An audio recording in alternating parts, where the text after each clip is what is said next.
बड़े से पत्थर को धक्का मारते हैं ताकि जैसे ही चंपू चट्टान के नीचे पहुंचेगा तभी पत्थर उस पर गिर जाएगा।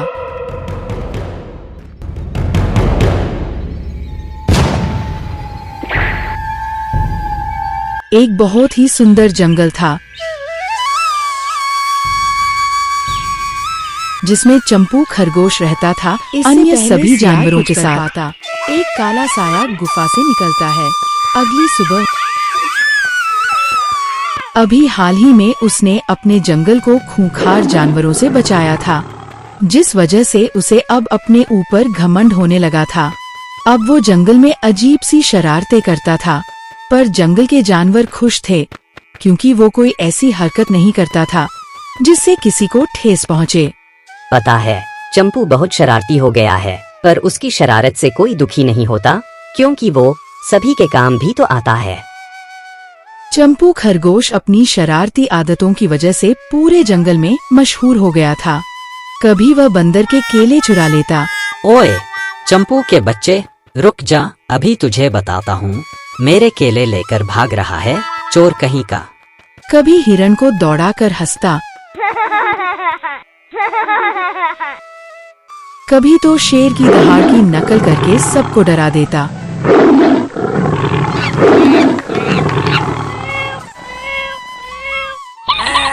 लेकिन अब इस कहानी में नया मोड़ आने वाला था। चंपू के दो पुराने दुश्मन चंपू को ढूंढ रहे थे। चंकी भेड़िया। हाल ही में चंपू ने चीता के जंगल को उससे बचाया था। चंकी भेड़िया की खासियत थी कि वो किसी की भी आवाज निकाल सकता था। और दूसरा था बूढ़ा सियार, चालाक, धूर्त और चालबाज, जिसे चंपू की वजह से तड़ी पार की सजा मिली हुई थी। दोनों ने ठान लिया कि कैसे भी करके इसे जंगल से निकालो, तभी हम इससे बदला ले पाएंगे। अब चंकी भेड़िया रात में निकलता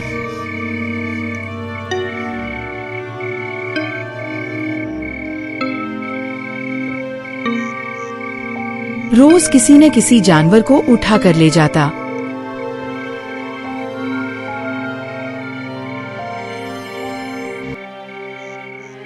हाय, मेरा बच्चा कहाँ गया? रात को तो मेरे साथ ही सो रहा था, पता नहीं कौन उठा के ले गया। वही तो मेरे जीने का सहारा था।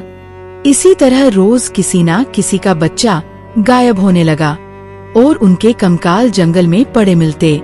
जंगल में एक अजीब सा डर छा गया। कभी तो रात को उन्हें अजीब सी आवाजें आती, कभी भूखे खूंखार शेर की आवाजें आती। जानवरों ने सोचा कि कोई है जो चंपू की वजह से हमारे जंगल में आतंक फैला रहा है। जब चंपू ही इस जंगल में नहीं रहेगा तो आतंक भी खत्म हो जाएगा।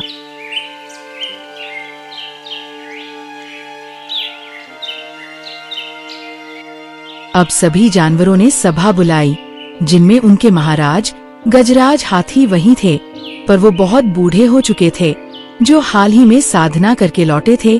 गजराज बोले, देख चंपू, माना कि तूने हर किसी की मदद की है, जिससे सभी ने हमारी सहायता करने का वचन लिया हुआ है, लेकिन सभी जानवरों का कहना है कि जो भी मुसीबत जंगल पर आती है उसका कारण तू है।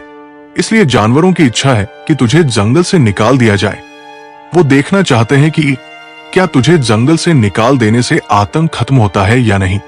मेरा मन तो नहीं है तुझे जंगल से निकालने का, पर मैं मजबूर हूँ। कोई बात नहीं महाराज, मुझे मंजूर है। अगर मुझे जंगल से निकालना ही इनकी समस्या का समाधान है तो मुझे मंजूर है। मैं आज ही यहाँ से कहीं दूर चला जाता हूँ। आशा करता हूँ कि तुम्हें भविष्य में किसी मुसीबत का सामना ना करना पड़े। इस जंगल की सभी यादों को अपने सीने में दबाकर मैं तुम सबसे विदा लेता हूँ। अब चंपू चल देता है अपना जंगल छोड़कर कहीं दूर अपने रहने का ठिकाना ढूंढने।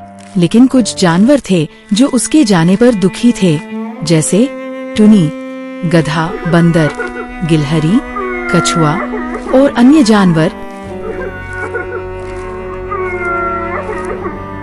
वो चंपू से बोलते हैं कि तुम मत जाओ, अगर जा रहे हो तो हम भी तुम्हारे साथ जाएंगे। लेकिन चंपू उन्हें समझाता है कि अगर वो भी मेरे साथ चलेंगे तो जंगल अधूरा रह जाएगा। चिंता मत करो, मैं कभी कभी यहाँ आ जाया करूँ। चंपू उन्हें झूठा दिलासा देकर उन्हें रोते हुए छोड़कर चल देता है।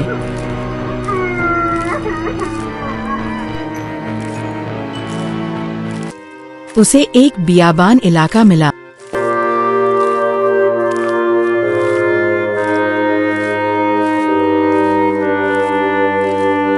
उसने रात वहीं बिताने की सोची, लेकिन दूसरी ओर हमारी योजना कामयाब हो गई बुढ़ू। अब चंपू जंगल से निकाला जा चुका है। वो अकेला और कमजोर है। यही मौका है बदला लेने का और इस जंगल पर अंधेरे में राज करने का। चंपू मरेगा, हमारा आतंक दुगना हो जाएगा। अभी से ज्यादा खुश होने की जरूरत नहीं है।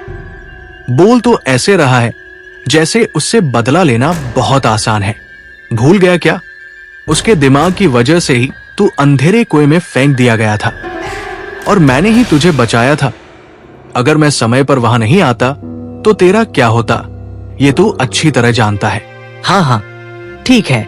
अब ज्यादा एहसान जताने की जरूरत नहीं है। तू नहीं आता तो भी मैं कोई न कोई तरकीब लगाकर निकल ही जाता। आपस में बहस करते हुए उन्होंने बियाबान जंगल की ओर कूच किया, जहां चंपू ने अपना डेरा डाला हुआ था और चंपू को फंसाने की योजना बनाई। अब चंपू नहर के किनारे पानी पीने जा रहा था कि तभी उसे एक जानी पहचानी आवाज सुनाई दी। अरे चंपू, तू तो बड़ा बेकार निकला। मैंने तो तुझसे मजाक किया था, पर तू तो नाराज हो गया। अरे चुनचुन, ओ भगवान तेरा लाख लाख शुक्र है कि चुनचुन जिंदा है। अरे चुनचुन, मैं तुझसे नाराज नहीं हुआ था। मैं तो अपनी किस्मत को कोस रहा था।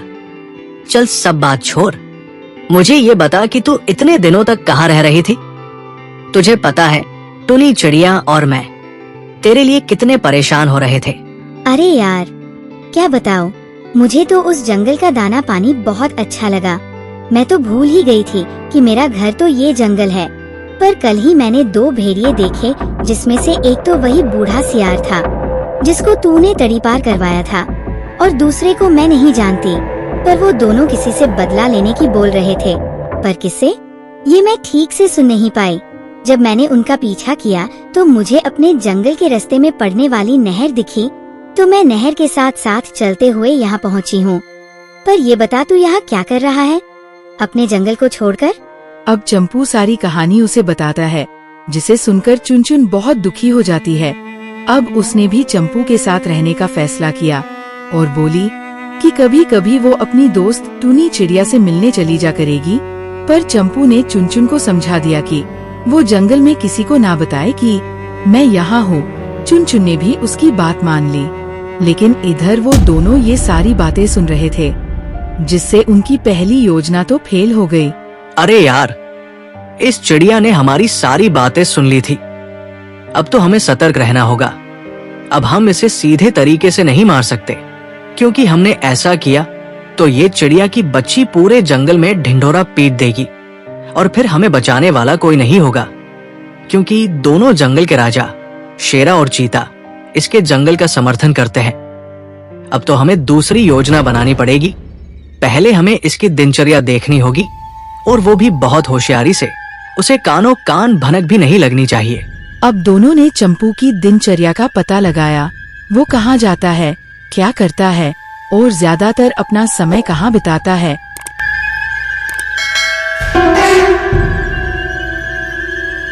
पहली योजना, चंपू जिस रास्ते से रोज जाता था, भेड़ियों ने वहाँ गहरा गड्ढा खोदा और उसके ऊपर घास डाल दी। जब चंपू वहाँ से गुजरा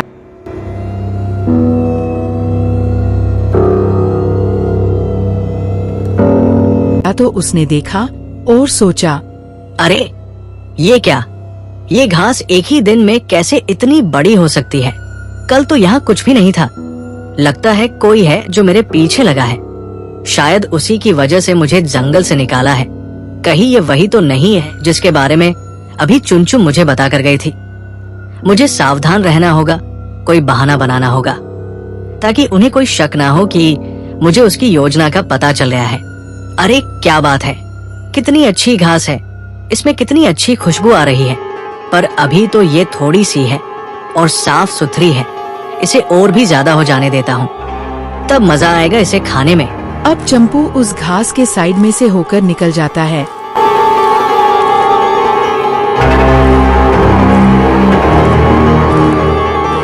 ये देखकर दोनों भेड़िए दांत भींचते रह जाते हैं।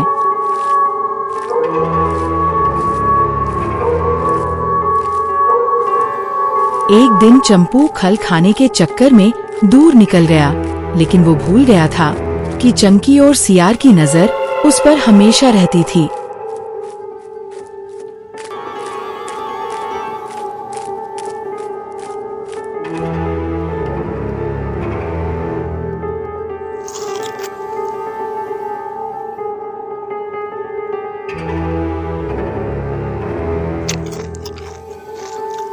चलते चलते उसे एक अंगूर दिखाई दिया जो ताजा था।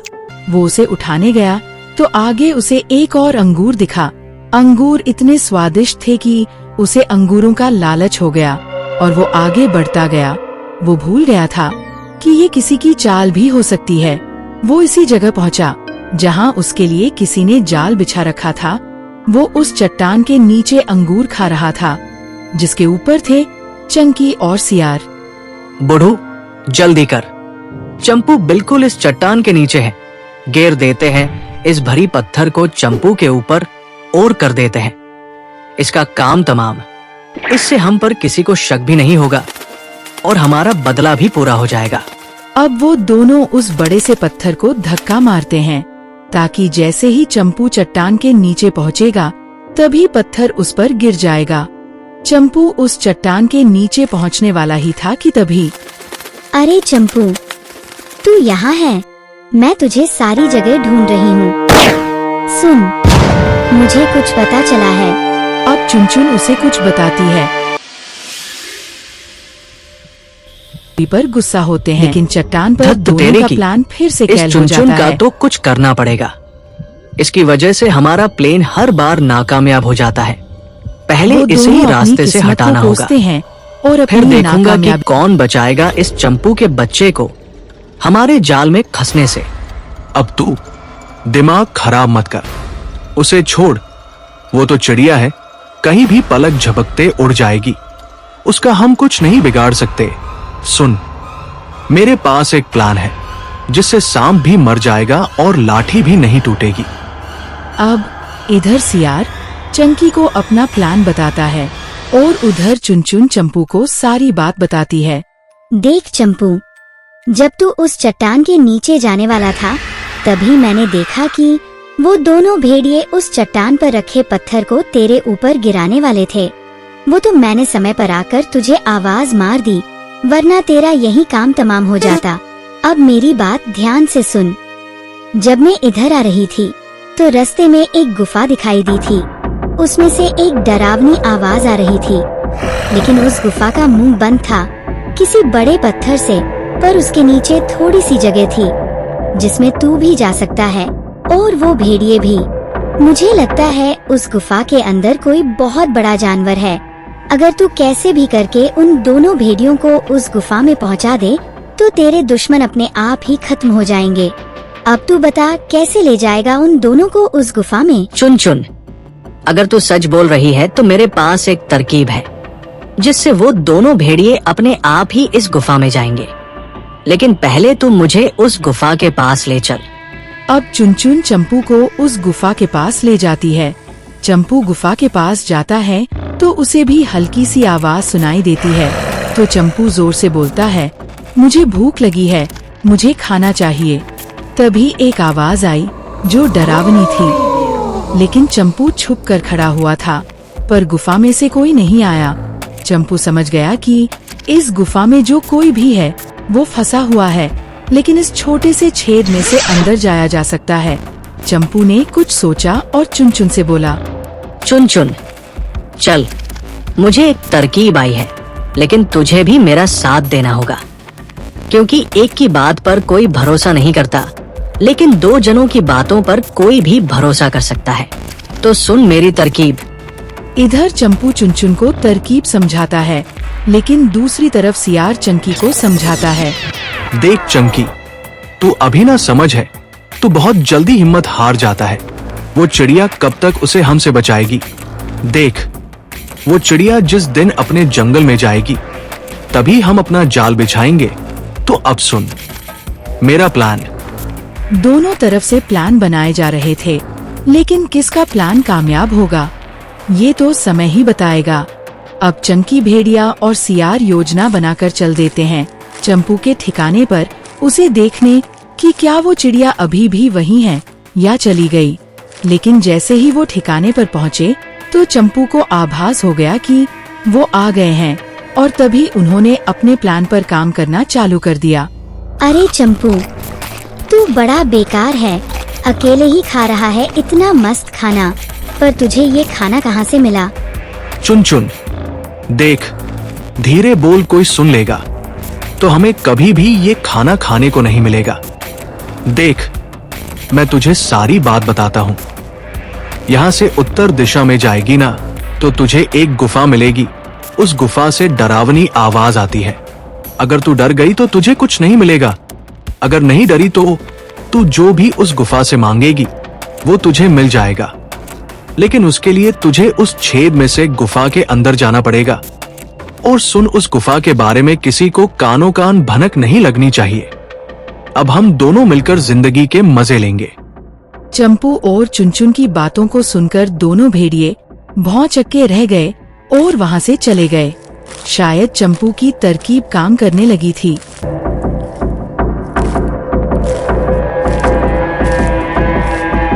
अरे बोडू, तूने सुना था ना, अब तो मुझसे सब्र नहीं हो रहा।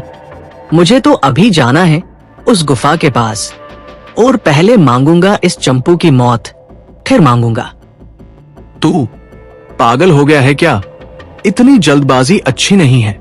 मैं तो कहता हूं कि वहां मत जा, रात बहुत हो गई है। अगर जाना ही चाहता है तो कल सुबह चलेंगे। अभी जाना खतरे से खाली नहीं है। हो सकता है ये खरगोश की कोई चाल हो। तो बड़ा डरपोक है। बुढ़ू, तूने देखा नहीं वो कितना मस्त खाना खा रहा था? ऐसा खाना तो पूरे जंगल में नहीं मिलेगा। जाहिर सी बात है उसी गुफा से मिला होगा। अब तू चलता है मेरे साथ या मैं अकेला ही जाऊं? सियार चंकी को बहुत समझाता है, लेकिन वो कहाँ मानने वाला था। चंकी चल देता है उत्तर दिशा की ओर। अब सियार भी क्या कर सकता था? उसे बहुत दिनों बाद तो एक दोस्त मिला था। वो उसे खोना नहीं चाहता था, तो वो भी चल पड़ता है उसके पीछे पीछे। चलते चलते काफी देर हो जाती है।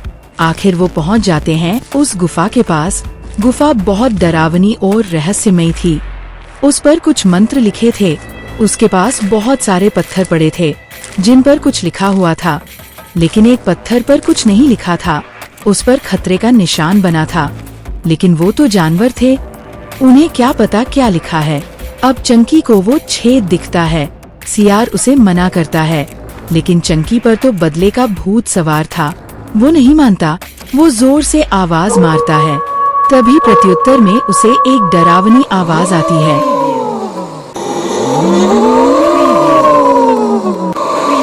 लेकिन वो डरता नहीं है, क्योंकि उसे चंपू की बात याद आ जाती है।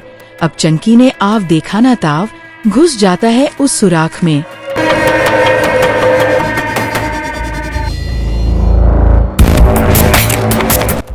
अब चंकी को काफी देर हो जाती है। वो बाहर नहीं आता तो शियार भी खड़े खड़े थक जाता है। वो पास में पड़े एक छोटे से पत्थर पर बैठने के लिए कूदा। तभी एक गड़गड़ाहट होती है। गुफा पर लगा बड़ा सा पत्थर हट जाता है। सियार चौंक जाता है। इससे पहले सियार कुछ कर पाता, एक काला साया गुफा से निकलता है। अगली सुबह होती है। चंपू उठा और चुनचुन से बोला, अरे चुनचुन, चल देखते हैं कि हमारा प्लान कामयाब हुआ या नहीं। वैसे उन्होंने हमारी बातें सुन तो ली थी, पता नहीं वो गए भी या नहीं। अब चंपू और चुनचुन चल देते हैं गुफा की ओर। जैसे ही वो गुफा के पास पहुँचे तो उन्हें वहाँ पर खून और हड्डियों का कंकाल पड़ा मिला। चंपू ने समझने में देर नहीं लगाई। चुनचुन, मुझे लगता है कि उस खूंखार जानवर ने उनका शिकार कर लिया है, लेकिन मेरी समझ में ये नहीं आ रहा कि ये कंकाल गुफा से बाहर कैसे आया? कहीं वो खूंखार जानवर बाहर तो नहीं आ जाता? पर ऐसा कैसे हो सकता है? अगर ऐसा हुआ भी है तो पूरा जंगल खतरे में पड़ सकता है। चुनचुन, अब मेरी बात ध्यान से सुन। अब चंपू चुनचुन को समझाता है कि उसे क्या करना है। चुनचुन बिना एक पल गवाए उड़ चलती है अपने जंगल की ओर और सभी जानवरों को इकट्ठा होने को बोलती है। सभी जानवर एक स्थान पर इकट्ठे हो जाते हैं। अब चुनचुन बोली, देखो, मुझे तुमको एक बहुत जरूरी बात बतानी है। जिन जानवरों के घर कच्चे और घास फूस से बने हैं, वो उन घरों को मजबूत बना लें, क्योंकि जिस वजह से जानवर कम हो रहे हैं, उसके पीछे किसका हाथ है, ये चंपू ने पता लगा लिया है। वो बहुत ही खतरनाक हो सकता है, इसलिए मेरी गुजारिश है कि सतर्क रहो और मजबूत ठिकाना ढूंढो, क्योंकि वो रात में ही बाहर आता है।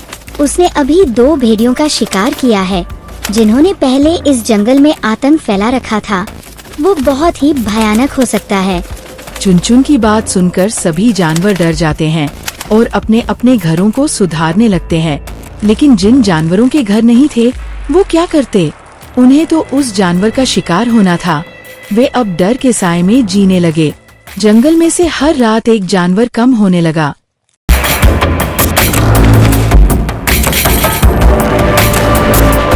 सभी जानवरों ने सभा बुलाई कि अगर ऐसा ही चलता रहा तो एक दिन इस जंगल में कोई भी जिंदा नहीं रहेगा। ये सोचकर सभी जानवरों ने सलाह बनाई कि क्यों ना चंपू की मदद ली जाए।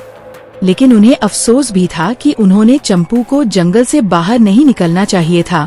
सभी जानवर उदास मन से चल देते हैं चंपू के पास। चुनचुन सभी को चंपू के ठिकाने की ओर ले चलती है। काफी देर चलने के बाद वो चंपू के सामने थे, लेकिन किसी भी जानवर में उससे मदद मांगने की हिम्मत नहीं हुई। गजराज दादा बोले, बेटा चंपू, देख, इन जानवरों से जो भूल हुई है उसके लिए ये बहुत शर्मिंदा है। लेकिन जैसा कि तू जानता है कि अब जंगल सुरक्षित नहीं है। पहले तो कभी कभी छोटा मोटा जानवर गायब होता था, लेकिन अब तो वो बड़े बड़े जानवरों को भी ले जाने लगा है। पता नहीं कौन है वो। जिसने भी उसे देखा वो यही कहता है वो एक बहुत बड़ी और भयानक परछाई है। अब तू ही हमें इस मुसीबत से छुटकारा दिला सकता है। महाराज, मुझे जंगल वासियों से कोई नाराजगी नहीं है, क्योंकि हर कोई अपनी सुरक्षा के बारे में सोचता है। इन्होंने भी कुछ ऐसा ही किया था। मैं कई बार उस गुफा के पास गया हूँ, लेकिन वो गुफा मुझे बंद ही मिलती है और उसके बाहर हर दिन एक नए जानवर का कंकाल मिलता है। मुझे लगता है कि ये उसी जानवर का काम है जो रात में उस गुफा से निकलता है। इसलिए मुझे आज रात उस जानवर को देखना होगा कि वो कौन है। अगर मेरे बस का काम हुआ तो मैं जरूर इस मुसीबत से छुटकारा दिलवाऊंगा। लेकिन आज की रात और काटनी पड़ेगी महाराज, और मुझे किसी की जरूरत पड़ेगी तो वो है ये चील जो मेरे काम आ सकती है। अब सभी जंगल लौट जाते हैं। रात होने वाली होती है। चंपू चील की पीठ पर बैठ जाता है।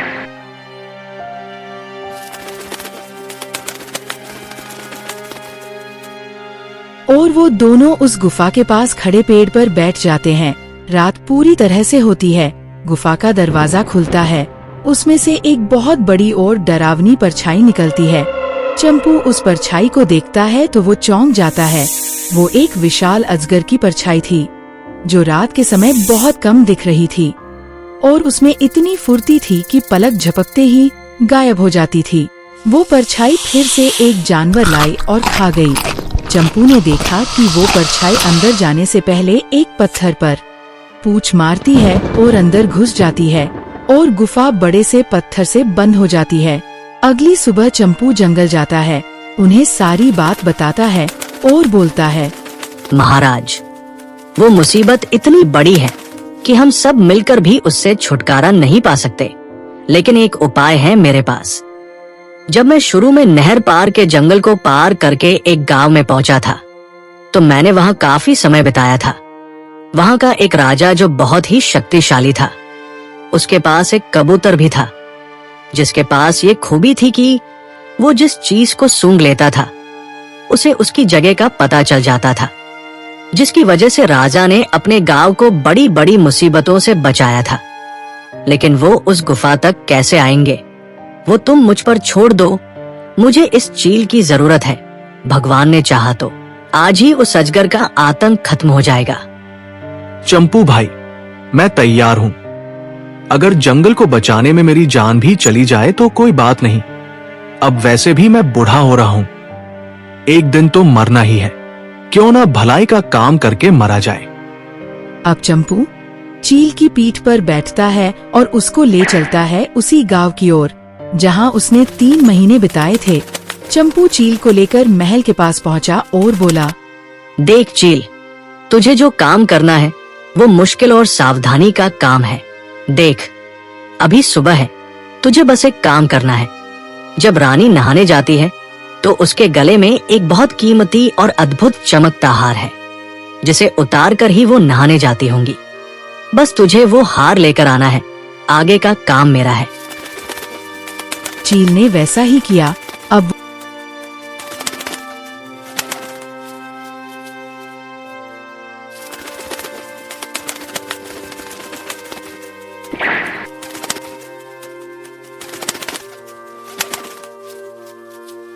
वो दोनों हार को लेकर चल देते हैं उस गुफा की ओर। वो दोनों उस गुफा के पास आते हैं। चंपू हार को धीरे से उस गुफा के अंदर फेंक देता है और उसी पेड़ पर ही बैठकर दिन बिताने की सोचते हैं।